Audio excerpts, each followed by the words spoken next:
Elena Ramirez came home from work one evening and found her son gone. No note, no warning, just an empty room and a silence that would follow her for the next 6 months. This story is inspired by real events, events that shattered a mother, exposed a broken system, and nearly cost a child his life. Because long before her son disappeared, the world had already labeled him at risk, destined for the streets, problem no one wanted to solve. For 6 months, Elena searched alone. For 6 months, she begged for help and met locked doors. For 6 months, she feared she would never see him again. But the night he finally returned, bruised, trembling, and carrying a fear no child should ever know, Elena discovered a truth far more devastating than his disappearance, and a purpose far larger than her own family. This is the true inspired story of how one mother turned her deepest pain into a mission to catch children before they disappear into the shadows. On a quiet morning in early spring, Elena Ramirez stood alone in her small kitchen, staring at the weak stream of sunlight filtering through the blinds. It was the kind of light that tried to be hopeful, but couldn't quite break through the exhaustion sitting heavy on her shoulders.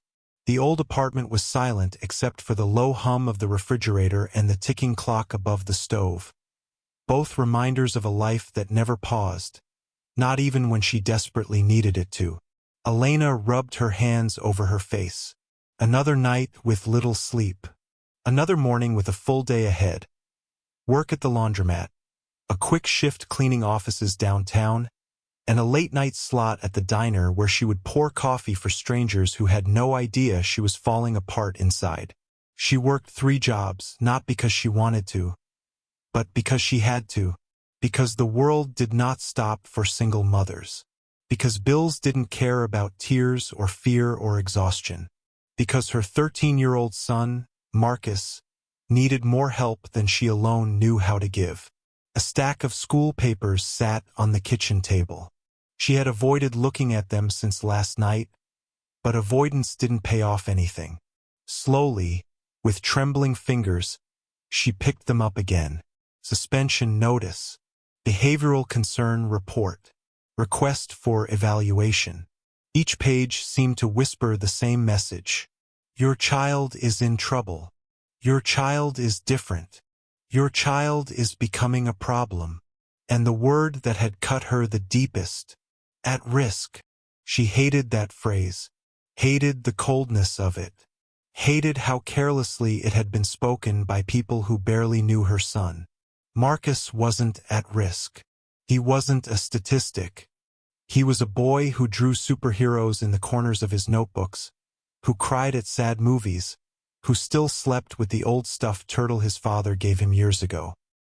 Her chest tightened at the thought of his father, a man who had walked away when things got hard, a man who had signed papers relinquishing rights as if parenthood was a subscription he no longer wanted to renew. Marcus had overheard that conversation. He had never been the same after. Elena placed the papers down, steadying her breath. She knew what people whispered. She knew how teachers looked at her. Pity mixed with quiet judgment. To them, she was a struggling mother holding a fraying rope. To them, her son was the boy destined for a path lined with juvenile courts and broken promises. But they didn't know her. They didn't know Marcus. They didn't know how fiercely she loved him. And as the morning light finally broke through the blinds and warmed her cheek, Elena made herself a promise she had made 1,000 times before and would make 1,000 more. They may have given up on my son, but I never will. The hallway of Roosevelt Middle School always smelled faintly of pencil shavings and disinfectant, a scent Elena had grown to dread. She hurried through it now, clutching her purse to her chest, following a guidance counselor who walked just fast enough to make her feel like an unwanted inconvenience. Thank you for coming on short notice, the counselor said without turning. Elena forced a polite smile she didn't feel. Of course. What happened this time? The woman paused at a door with the small plastic sign, Student Support Office. She pushed it open, revealing Marcus sitting in a chair, shoulders curled forward, eyes fixed on the floor. His backpack lay slumped beside him like even it had given up. Elena's heart tugged painfully. "Marcus," she whispered. He didn't look up. Across the room, two teachers stood with folded arms, their expressions tight. A man in a blue blazer someone knew held a clipboard. He spoke first. "Mrs. Ramirez, thank you for coming. We're concerned about your son's behavior." Again. Elena sat down slowly, bracing herself. "What happened?" The teacher with the blazer cleared his throat. "There was an incident during math class." Marcus threw a textbook across the room. Elena's eyes widened. "He threw it." A shrug. "No one was hit. But this is the fourth disruption this month." Marcus' voice cracked softly. "I didn't throw it at anyone. I just—" He swallowed hard, fists clenching. "I just felt wrong inside. Too much noise. Too many people. My head wouldn't stop." The counselor stepped in. "We believe Marcus may be showing signs consistent with ADHD, possibly emotional dysregulation. We're recommending formal evaluation." Elena nodded slowly, more from fatigue than understanding. "And what does that mean for him right now?" The answer landed like a punch. "Suspension. 3 days." Marcus's shoulders sagged. Elena felt her own spine stiffen as if trying to hold him up. Suspension. Again. Another strike on a growing list she couldn't seem to erase. The blazer man slid a paper across the table. "At this point, we're required to note Marcus as an at-risk youth. It helps us channel him toward the right interventions."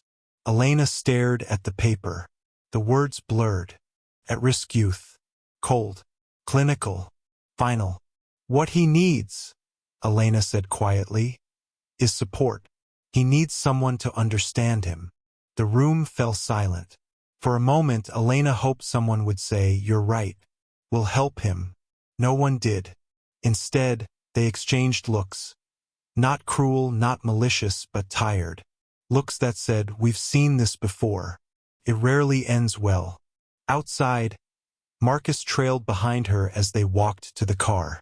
"Mom," he whispered. "Yes, baby." "Am I broken?" Elena froze. Kneeling, she cupped his face in trembling hands. "No," she said fiercely. "You're not broken. You're overwhelmed. And I'm going to figure this out. I promise." But as she held him close, a quiet truth pressed against her chest. She didn't know how. 2 days later, Elena sat in the corner booth of a dim cafe, hands wrapped around a cup of lukewarm coffee she hadn't touched.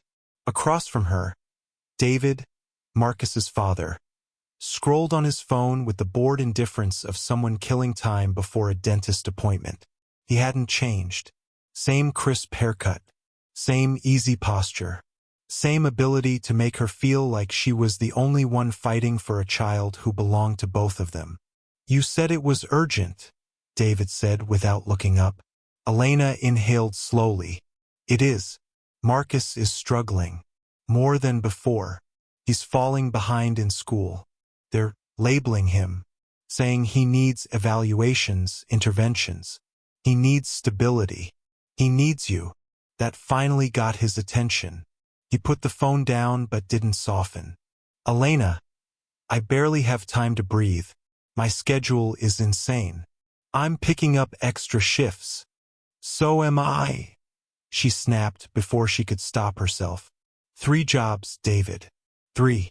And every meeting, every suspension, every crisis. I'm alone. He shifted uncomfortably, gaze drifting to the window. "Elena, you're better at this than me. That's not how parenting works." He sighed, rubbing the bridge of his nose. "Look, I'm not trying to be the bad guy here. He's just going through a phase. Boys do this." "A phase?" Elena leaned forward, voice trembling. He's overwhelmed, agitated, confused. He throws things when he can't process all the noise around him. He's begging for help in the only way he knows how. And you're calling it a phase. David didn't respond. He asks about you, she whispered. Every week. He waits by the window sometimes. Pretends he's not, but I see him. A flicker of guilt crossed his face, but only briefly. Elena, I don't know how to be what he needs. I never have. You could try, she pleaded. He exhaled long and hard, then reached into his jacket and slid a white envelope across the table. Elena froze. What is this? Paperwork, David said softly. Relinquishing parental rights. It'll let you make decisions for Marcus without needing me. It's simpler this way. The cafe seemed to tilt. Sounds faded. Air thinned. No, she whispered. David, no. This is your son. He stood, pushing the chair back. I'm sorry, but he deserves better than half-hearted parenting. And you're strong. You'll take care of him. Tears blurred her vision. She gripped the envelope with white-knuckled fingers. Marcus will know you chose this, she choked. He'll understand someday. But Elena knew the truth. He wouldn't. And when she walked out of the cafe clutching that envelope, she felt a new weight settle over her. Heavier than all the jobs, all the bills, all the meetings combined. That evening, Elena found Marcus sitting on the threadbare couch. A blanket wrapped around his shoulders even though the apartment was warm. The TV flickered with some superhero cartoon he usually loved, but he wasn't watching it. His eyes were fixed on the window, the same window he always drifted toward when he thought she wasn't paying attention. Elena's chest tightened. Hey, sweetheart, she said gently, hanging her coat. Dinner will be ready soon. He didn't answer, didn't even blink. She sat beside him, careful not to startle him. You okay? Marcus shrugged, but his voice betrayed him. Did he call? Elena's stomach sank. She had prayed he wouldn't ask. Not today, she said softly. Marcus nodded, eyes still glued to the window. He said he'd try, he whispered. Elena swallowed hard. I know. They sat in silence for a moment, the glow of the TV washing their faces in shifting blues and reds. Elena watched her son. Really watched him. The tension coiled in his small shoulders, the way his foot tapped anxiously, the restless flicker in his eyes. A child aching for something she couldn't give him. Mom, he said quietly. Yeah, baby. Is it me? He hesitated, voice trembling. Am I the reason he doesn't come around? Did I do something? The question pierced her like a blade. She immediately wrapped her arms around him, pulling him into her chest. No, Marcus. You didn't do anything wrong. None of this is your fault. He buried his face against her stomach, and she felt him shaking. Not crying out loud, but the soft, silent tremors of a child who is trying so hard not to break. I try to be good, he whispered. I try really hard, but my head gets too loud sometimes, and then I mess up. And what if he thinks I'm too much? Elena tightened her hold, her own tears slipping silently down her cheeks. Listen to me, she said, voice thick but steady. You are not too much. You are not a problem. Your brain works differently, that's all. And you're trying. More than anyone sees. He didn't answer, but he didn't pull away. After a while, he whispered, so softly she almost missed it. I miss him. Elena closed her eyes. I know, sweetheart. I know. Later that night, after she tucked Marcus into bed, she stood quietly in the hallway, gripping the edge of the doorframe as waves of helplessness washed over her. She could fix broken appliances, stretch a paycheck, juggle 3 jobs, but she couldn't fill the hollow in her son's chest where his father should have been. And she knew with a deep, aching certainty that this wound, this longing, would not stay small. Loneliness had a way of widening cracks, and cracks had a way of opening doors. Elena just didn't know that hers was about to be kicked wide open. Over the next few weeks, something in Marcus began to shift. It wasn't dramatic at first, just little things. A new restlessness in his walk, a quickness to irritation, silence where there used to be chatter, a distant look in his eyes, like his mind was caught on something just out of reach. Elena noticed it all. One evening, she came home from her late shift to find him sitting at the kitchen table, head bent over a notebook. For a brief moment, relief washed through her. Maybe he was drawing again. Maybe he was finding his way back. But when she stepped closer, she froze. It wasn't drawings. It was a list. Names. Symbols she didn't understand. Circles, arrows, initials. Places she'd never heard him mention before. "Marcus?" she asked carefully. He slammed the notebook shut. "It's nothing," he said too quickly. "Can I see?" "No," he snapped, standing up so fast the chair scraped violently across the floor. The sound echoed through the small apartment, sharp, unfamiliar, and frightening. Marcus had raised his voice before, but this was different. This was defensive, secretive, on edge. Elena steadied her breath. "I'm not angry. I just want to understand." But he was already backing away, eyes darting like a cornered animal. "You don't need to," he muttered. "It's not for you."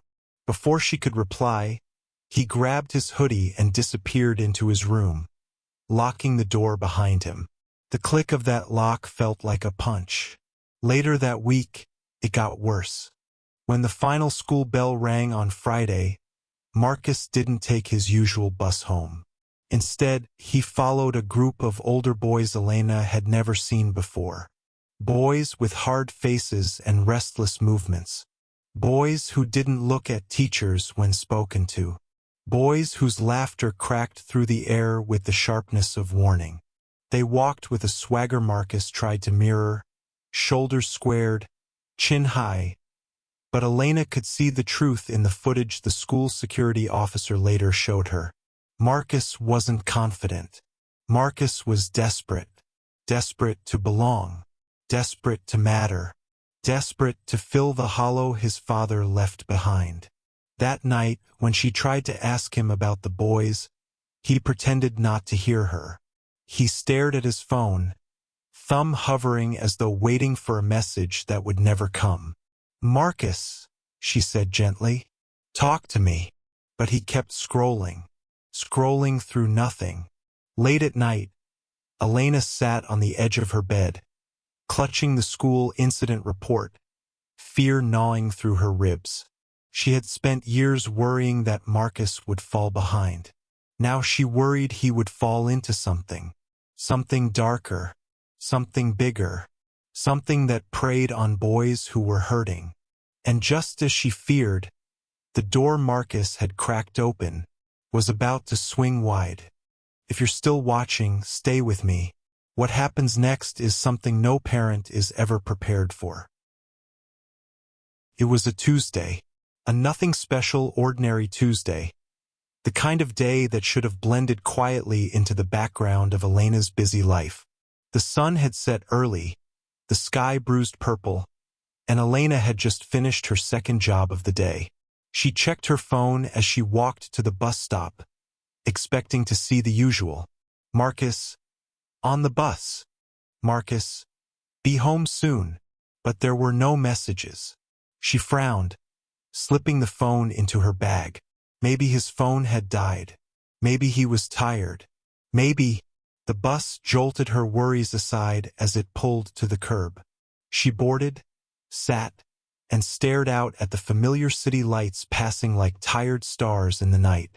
She told herself not to panic, not to jump to conclusions, not to assume the worst. But by the time she reached her apartment building and saw the empty landing outside their door, her heartbeat had started to pound.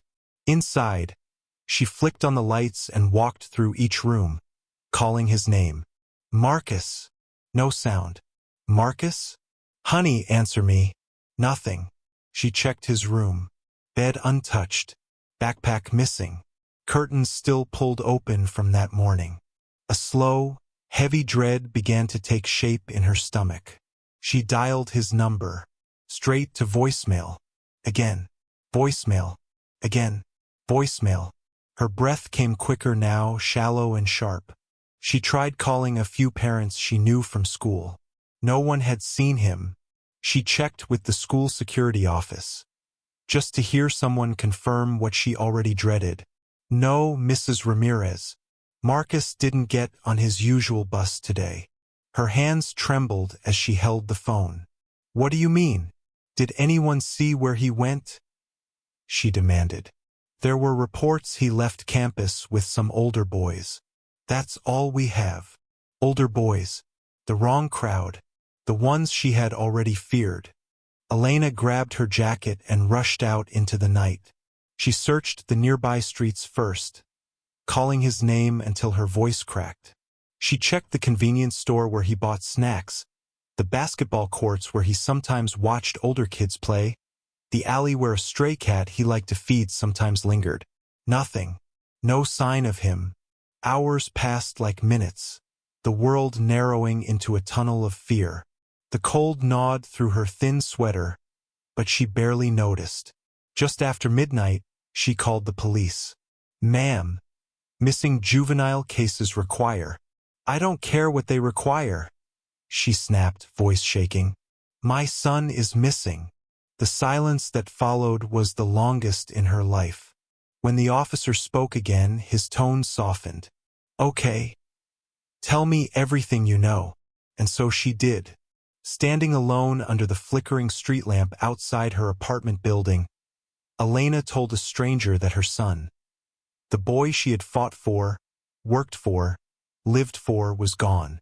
And deep inside, where truth and terror met, she felt something break. The first night felt like a blur. Police reports, phone calls, frantic pacing. But the second night felt like an open grave. Missing posters were printed, shared, posted online, taped to lampposts, grocery store windows, and bus stops. Elena barely slept, barely ate, barely breathed. Every hour her phone buzzed. She flinched, praying it was Marcus. Every time it wasn't, she died a little more. The police took her statement, added his name to their system, and promised patrols would keep an eye out. But Elena knew the truth no mother ever wants to speak aloud. There were too many missing children, too many cases, not enough officers, not enough time. Her son had become a file number in a city drowning in crises. Days bled into weeks. Marcus's school friends had nothing useful to offer. Some shrugged, some whispered, some avoided her altogether. Then one afternoon, a detective called her into the precinct. We found something, he said, sliding a manila folder across the metal table. Elena's heart hammered. Inside were printouts, travel itineraries, ticket confirmations, departure times from buses and trains. Cities she'd never heard Marcus mention. Boise, Missoula, Billings, Spokane Valley. Round-trip tickets, purchased electronically. For minors, and every single reservation had Marcus's name on it. Elena stared at the pages, trying to make sense of the impossible. This can't be right, she whispered. Marcus doesn't have money. He barely has a bank card. That's what concerns us, the detective replied. These tickets were bought using prepaid accounts, untraceable, the kind used by certain groups. Elena looked up sharply. What groups? He hesitated, chose his words carefully.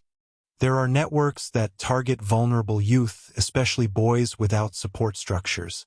They offer belonging, transportation, fast cash. Sometimes they pull kids into running errands. Sometimes into more dangerous things. We're not saying that's what happened here, But the silence finished the sentence. Elena felt the room tilt. "He's a child," she said. "He doesn't understand the danger." The detective nodded. "That's exactly why he's a target." She gripped the folder, knuckles white. "What do I do? Where do I look?" His voice softened. "Keep posting. Keep asking. Keep calling. Someone will see something." But what he didn't say, what hung in the air like smoke, was that thousands of parents were already doing the same thing, with no answers. Days turned into weeks. Weeks into months. Elena followed every lead, no matter how thin. She traveled to bus stations, homeless shelters, drop-in centers. She interviewed strangers, begged officers for updates, combed through neighborhoods she never imagined stepping into. Nothing. No trace. No voice message. No sighting. By month 4, even the detectives' calls slowed. By month 5, they stopped altogether. And by month 6, Elena stood in her silent apartment, staring at the shoes Marcus left by the door. Shoes he would outgrow in the months she wasn't allowed to see him. She pressed a hand to her chest, feeling the hollow space where hope used to live. Her son wasn't home, but neither was she. She was living in the darkness he left behind. It happened on a night that looked like any other. Elena had just returned from a late cleaning shift, fingers stiff from scrubbing office floors, her spine aching in ways she'd stopped trying to explain. She stepped into her apartment, set down her keys, and let the silence swallow her. 6 months. 6 months of searching, begging, posting, praying. 6 months of imagining every possible ending, all except the one she desperately wanted.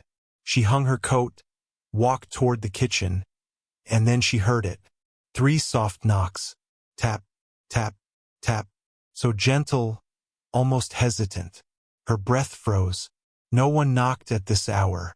No one visited her unannounced.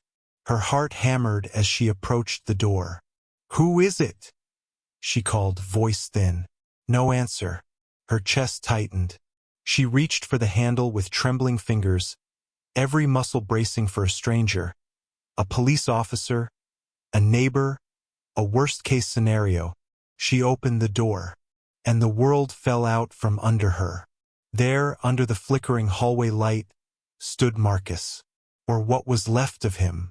His face was pale, gaunt, smeared with dirt. Bruises darkened his jaw and cheekbone. His hoodie hung off him like it belonged to someone twice his size. He wobbled slightly, gripping the doorframe to stay upright. His eyes, once full of restless energy, looked hollow, older, haunted. "Mom!" he rasped. She didn't remember moving. She only remembered falling to her knees and pulling him against her, her sobs breaking open in raw, uncontrollable waves. "Marcus! Oh God, Marcus, baby!" Her voice shook so violently the words barely formed. He sagged into her arms, as if his bones had no strength. His skin was ice-cold, his breathing shallow. "I'm sorry," he whispered. "I'm so sorry." "No, no, no," she cried, cupping his bruised face. "Don't you apologize. You're home. You're home." He winced as she touched him. His ribs, his shoulders, his arms, injuries everywhere. "Please," he murmured. Don't be mad." Mad? Her heart broke cleanly in half. She lifted him gently, guiding him inside, closing the door with her foot. Marcus collapsed onto the couch, and under the living room light, the full horror became clear. He had lost nearly 20 pounds. His hands were cut and scabbed, his nails caked with grime, his lips cracked and bleeding. A fresh bruise swelled on his temple. Her breath caught when she noticed the faint rope burn around one wrist. "Oh God," she whispered. "What happened to you?" Marcus looked away, tears gathering in his eyes. I don't want to remember." Elena pressed her forehead to his. "You don't have to. Not tonight." She wrapped him in a blanket, held his shaking hands, kept whispering the same words over and over. You're safe now. You're safe. You're home. But in the deepest corner of her mind, beneath the relief, beneath the joy, a darker truth clawed its way forward.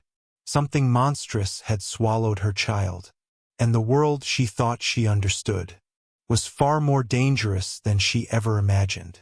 Everything was about to change. Marcus slept for nearly 14 hours.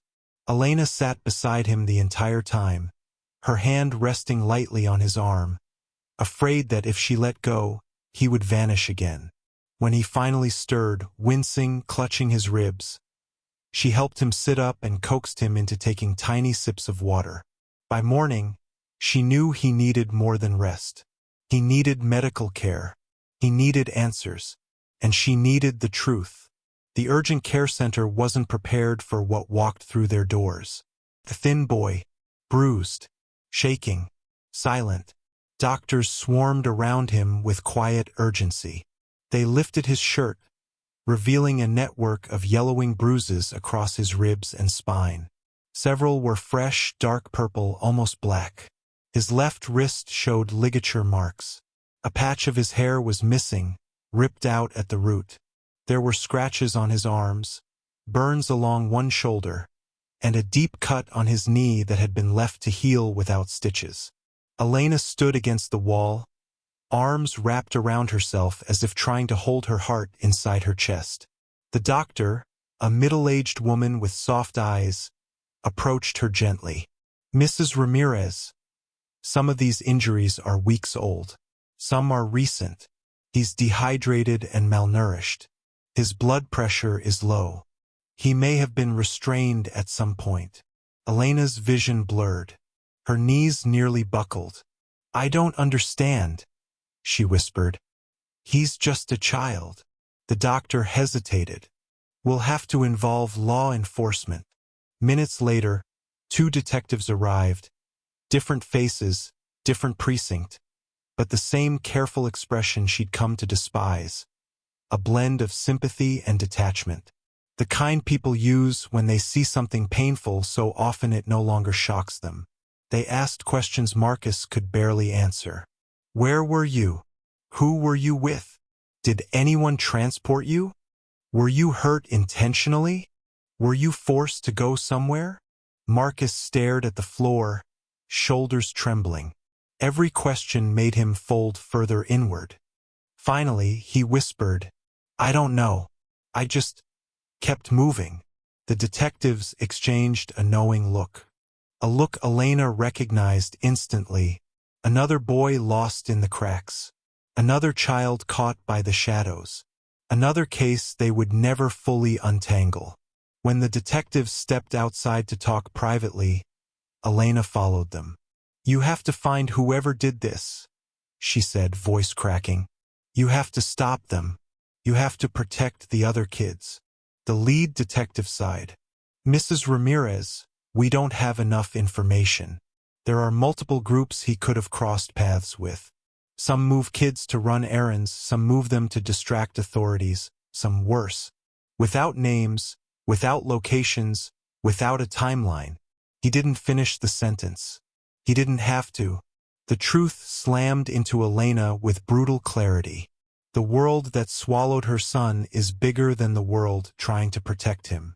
The systems she trusted, police, schools, social services, weren't built to handle children like Marcus. Not at this scale. Not with this complexity. The detective placed a gentle hand on her shoulder. We're glad he's alive, he said softly. Sometimes, that's the best ending we get. Elena stared at him, horror and fury burning through her veins. Alive? Alive was the best the system could offer? Her son deserved more than survival. He deserved safety. He deserved healing. He deserved a future that didn't end in statistics and sorrow. In that dizzying moment, standing in the sterile hallway of a failing system, Elena felt something shift inside her. Something fierce, something unbreakable. If the world would not fight for her son, Then she would fight for every child the world had abandoned. The apartment was quiet the night Elena opened her laptop, long after Marcus had fallen into another uneasy sleep. She sat at the kitchen table with a cup of tea she knew she wouldn't finish. The overhead light buzzed faintly, flickering in that tired way old bulbs do, as if even it was weary from holding up the dark. Elena pulled the manila folder of police documents closer. Travel itineraries, screenshots, notes from detectives. Words like minor, transport, and unaccompanied travel scattered across the pages like shards of glass. She took a deep breath, opened her browser, and typed in the search bar, "How many kids go missing every year?" The results loaded instantly. Her breath caught. 800,000. 800,000 children reported missing each year in America. Her eyes raced over the statistics, not believing them, not wanting to believe them. 2,000 missing children every day. One child gone every 40 seconds. Thousands never recovered. Countless more slipping through gaps so wide they swallowed entire lives whole. Her hand went to her chest. She could feel her heartbeat in her throat. This wasn't rare. This wasn't unusual. This wasn't a freak tragedy that happened only to her. It was an epidemic. She clicked another page, a national report. Children with special needs or behavioral challenges are at significantly higher risk of disappearance, exploitation, and targeted recruitment. Another line stabbed her.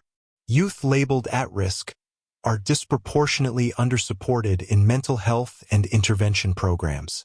And then this, resources for child mental health have been steadily decreasing in many cities, while rates of youth suicide, juvenile crime, and exploitation are rising. Elena touched the screen with trembling fingers. Her son hadn't been singled out. Her son hadn't fallen into a crack. Her son had fallen into a canyon, one created by a system too overwhelmed to save the children who needed it most. She clicked onto a Spokane local resource report, scanning line after line. Funding cuts, overloaded case workers, youth programs shut down, waitlists months long. Elena felt something deep inside her stretch until it almost snapped. All this time, she had blamed herself. She had wondered where she went wrong, what she could have done differently, what signs she had missed. But now she saw the truth with painful clarity. The system was failing thousands. Not just Marcus, not just boys who acted out, not just children with ADHD or emotional struggles. All children who needed more than what the world had chosen to give. This wasn't a story about a bad kid, or a weak parent, or a family that didn't try hard enough. This was a national wound. A wound bleeding quietly in the shadows while people looked away. Elena closed the laptop slowly, tears blurring her vision, but her jaw tightening with a sense of purpose she had never felt before. "I wasn't a bad mother," she whispered, "and Marcus wasn't a bad child. We were fighting a battle no one prepared us for." She glanced toward Marcus's bedroom door, and in that moment, a new truth rooted itself in her chest. If the systems weren't built to save children like her son, then she would have to build something that was. For days after reading those statistics, Elena walked through her life as though awakening from a long, painful sleep. Everything looked the same. The small apartment, the stack of unpaid bills, the dim kitchen light. But the air itself felt different, heavier with truth. She watched Marcus closely now. The way he flinched at sudden noises. The way he avoided bright lights. The way he slept with his shoes still on, as if ready to run again. The way he froze whenever someone knocked on the door. He wasn't misbehaving. He wasn't rebellious. He was traumatized, overwhelmed, hurting. And suddenly all the moments she once blamed herself for, the suspensions, the outbursts, the restlessness, the chaotic emotions, took on new meaning. He wasn't a boy spiraling out of control. He was a boy signaling for help the only way he knew how. And no one listened. Not the school. Not the counselors. Not the programs that existed on paper but not in reality. Not his father. Everywhere she looked, Elena now saw the broader pattern she had overlooked for years. Not because she was inattentive, but because the world conditioned parents like her to feel ashamed instead of supported. Shame had kept her silent. Shame had kept her apologizing. Shame had kept her believing that she alone was failing her son. But now she knew. The system had failed them both. One afternoon, after a follow-up medical appointment, she sat with Marcus in the waiting area. He was thumbing nervously at the hem of his sleeve, eyes distant. "Marcus," she said softly, "can I ask you something?" He nodded cautiously. "When things were getting hard, when you were having trouble in school, did you feel like you could tell me?" His jaw tightened. "I didn't want you to think I was bad." Elena's heart cracked. "Baby, you're not bad." He swallowed hard. "Everyone said I was trouble. Teachers, the principal, kids, even Dad." His voice faltered. "He said he didn't know what to do with me." Felt like the air punched out of her lungs. She turned fully toward him, taking his hands in both of hers. "Marcus, look at me." He did, eyes wide, fragile, hopeful. "What happened to you wasn't your fault. And what happened before that, the suspensions, the noise in your head, the big feelings, none of that was your fault either." Marcus blinked. "Then whose fault was it?" Elena squeezed his hands gently. "The world didn't give you what you needed. That's not on you." A long silence stretched between them, the kind that rewrites a relationship. Marcus leaned his head against her shoulder, something he hadn't done in years. "I don't want other kids to feel like this," he whispered. His words hit her like a spark in dry grass. Maybe this wasn't just about healing her child.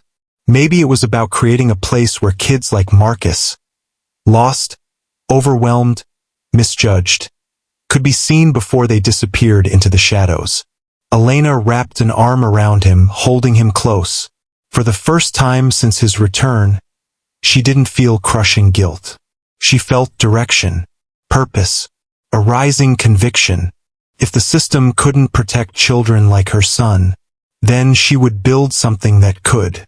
It began quietly, not with a dramatic announcement or a sudden revelation, but with Elena sitting at the kitchen table one evening, watching Marcus work through a simple math worksheet. He tapped his pencil rhythmically, humming under his breath. For the first time in months, there was a softness to him, a flicker of childhood, a hint of peace. She realized then that healing wasn't just happening to him. It was happening to both of them. But healing wasn't enough. Not anymore. She pulled her worn journal from the drawer and opened to a blank page. The pen hovered, unsure where to begin. Finally, she wrote two simple words. "Help them." Her hand trembled, and as she stared at those words, something deep inside her stirred. Something older than this crisis, older even than motherhood. A memory, not of Marcus, but of herself. A girl lost in the foster system.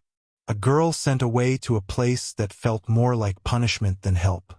A girl who spent Christmases alone and learned early that no one was coming.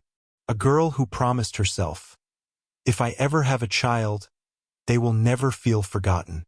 That promise was the fire that had fueled her these past months, and now it demanded more.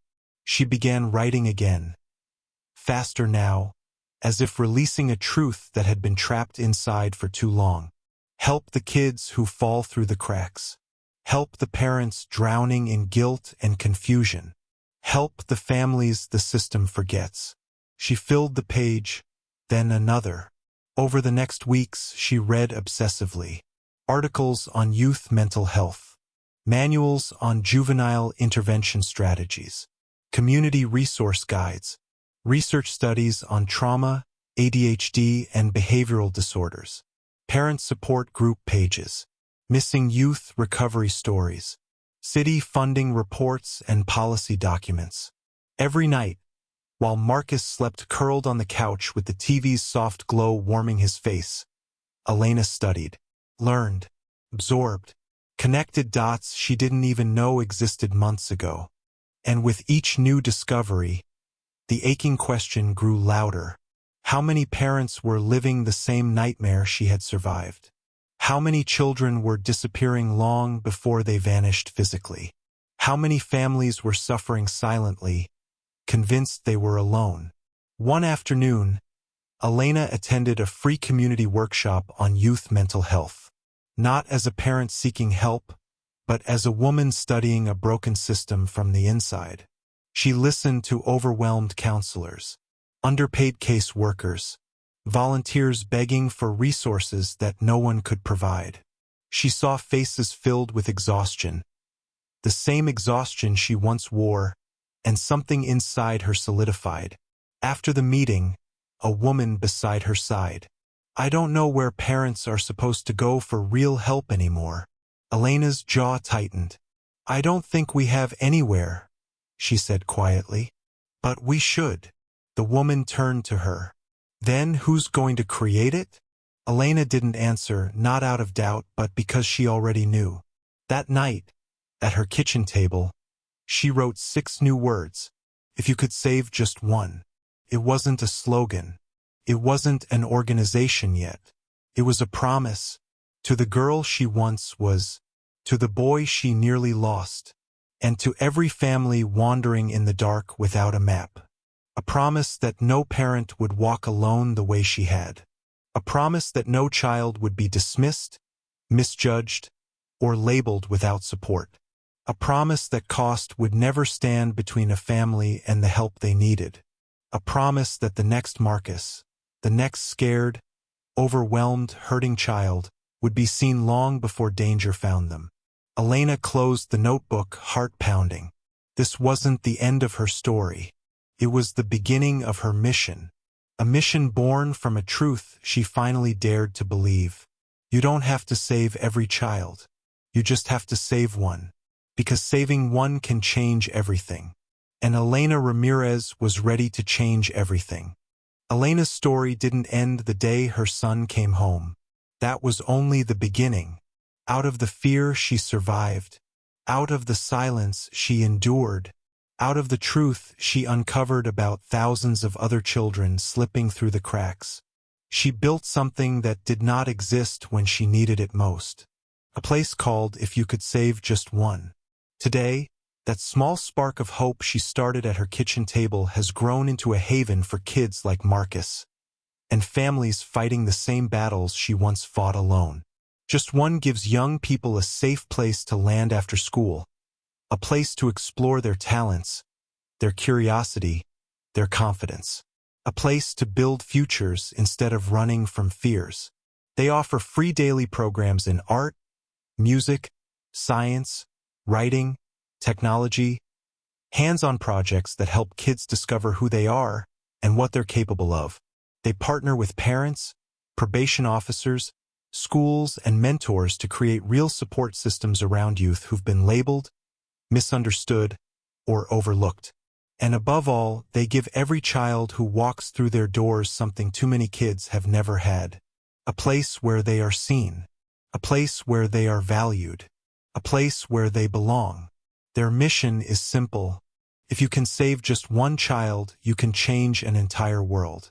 And the stories coming out of Just One prove it. From the father who watched his son smile again after months of fear, to the child who whispered that the staff made me feel like I wasn't alone. Dozens of testimonies, hundreds of small miracles, thousands of moments when a child realizes they matter. Elena built this place for her son, but it exists today for every child who needs a little light in the dark. If her story moved you, if it opened your eyes the way her 6 months opened hers, take a moment to learn about If You Could Save Just One through the link in the description. Because sometimes, saving one is how you save the world. Thank you for watching. If you'd like to hear more stories of resilience and humanity, consider subscribing. We tell these stories because they matter.